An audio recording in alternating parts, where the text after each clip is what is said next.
Hello and welcome to this micro lecture on the topic of mutually beneficial feedback. When people think about feedback, they often think about it in negative terms. They see it as being stressful or unpleasant or somewhat oppressive. But if we could change the feedback experience into a positive experience, it might get a better result for both parties involved. And the two parties involved in a feedback session, we have the giver of the feedback and we have the receiver of feedback. So we need to consider what benefits would accrue to each one of these parties. And in relation to the giver, a major benefit can be it can save time if the feedback session is done correctly and it corrects the behavior, improves the performance of the receiver, and it doesn't have to be repeated. So not repeating it will definitely save time. From the receiver point of view, if they were to see the whole feedback experience as a learning opportunity, then they may look upon it a little bit more favorably. In relation to the giver, they can consider that the team will increase their capability. And that's a very positive thing because it means that overall the team can get more done. And in relation to the receiver, they can reduce mistakes into the future. So reducing mistakes will be a very positive outcome for the receiver as well. So overall, what is this concept of feedback? Well, feedback is actually quite a straightforward process. It simply communicates an assessment. And the assessment evolves around either a behavior or performance.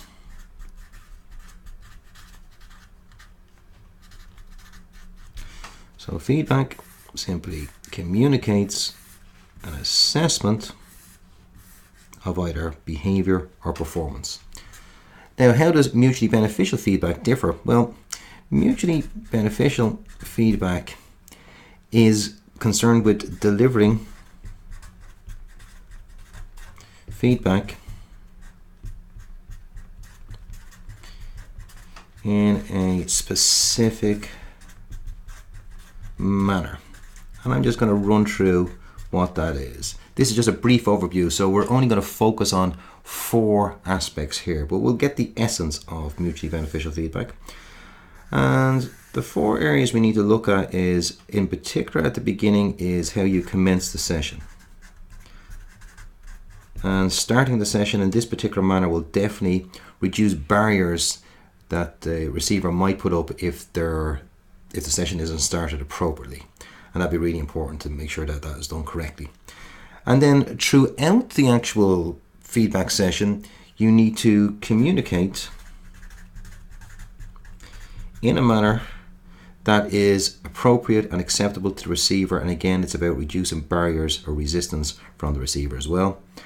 And absolutely vital to the whole process is this idea of getting commitment. So the giver needs to get commitment from the receiver that they accept what's been said in the session itself.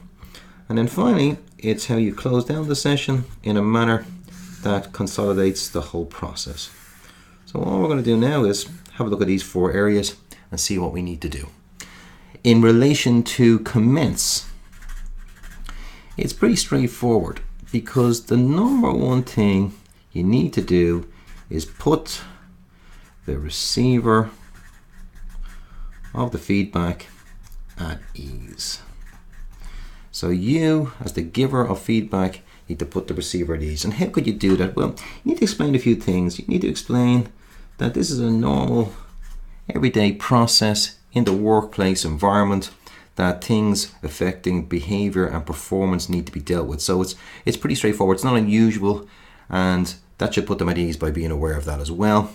You also need to emphasize that it's most certainly a learning opportunity that the receiver should avail of and embrace effectively. That's the way you'd be selling that. And finally, and this also depends on the relationship between the giver and the receiver. If at all possible, perhaps you could share a lesson learned. And that means that the giver would explain how he or she benefited from feedback in the past and how it developed their capabilities and enhanced their development within the work environment.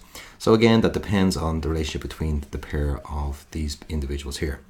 So that'd be very important to do that at the beginning of the session. Make sure you have the receiver put at ease.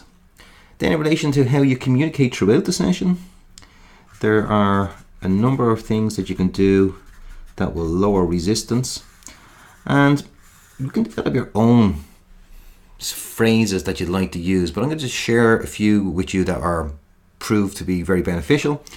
Here's one I've often used before, especially when you're giving the receiver some unpalatable or difficult issues that they need to be made aware of, maybe about their behavior. You could start the phrase as follows. Could say to the receiver, "You may not be aware." And then all you do is go on to explain what that is that they may not be aware of. They may not be aware that the behavior is having a negative effect on others in the team. And this makes it easier for the receiver to accept, because it indicates that they're not doing it with malicious intent. So that would be a useful phrase to use. Another word that's very helpful is the word unfortunately. Unfortunately. So that means that you can say things like, "Unfortunately, I need to bring to your attention the following," as if to say that it's outside your circle of control, but it needs to be done. It's unpleasant, but it has to be dealt with. So that's another phrase that you could bring in. And then next up, you could go for, "May I suggest?" And the beauty about this phrase is it's almost as if you're asking for permission from the receiver to give them some guidance. It's up to you to use these phrases as you see fit. Sometimes people say this is a little bit weak or vague, but you want to just check them out and see what a reaction you get, and then make a judgment call on them. After that, you need to go to commitment stage. And this is hugely important. This is really the heart of the whole session. You need to seek a few things. You need to seek input from the receiver, and you need to get their opinion as to what's going on, whether they're happy with the situation, and if the situation was inside or outside their circle of control. If it was outside their circle of control, maybe you need to delve a little bit deeper into it. But if they understand that it's inside their circle of control and they should have done something about it, then what you need to do is to seek their acceptance about the issue at hand, be it about behavior or performance. And then absolutely essentially, you need to get commitment from them to take some action. So that'll be a vital part of that. And then finally, it's just up to closing down the session. And a few things here, all you need to consider is you need to make sure that you close the session. So don't prolong the session unnecessarily. That wouldn't be good. And it can help if you finish on a positive, to make it overall a positive experience for them. And then the last thing is you can offer further assistance, so they know they're not on their own and they can get further input from you, the giver of this particular feedback session.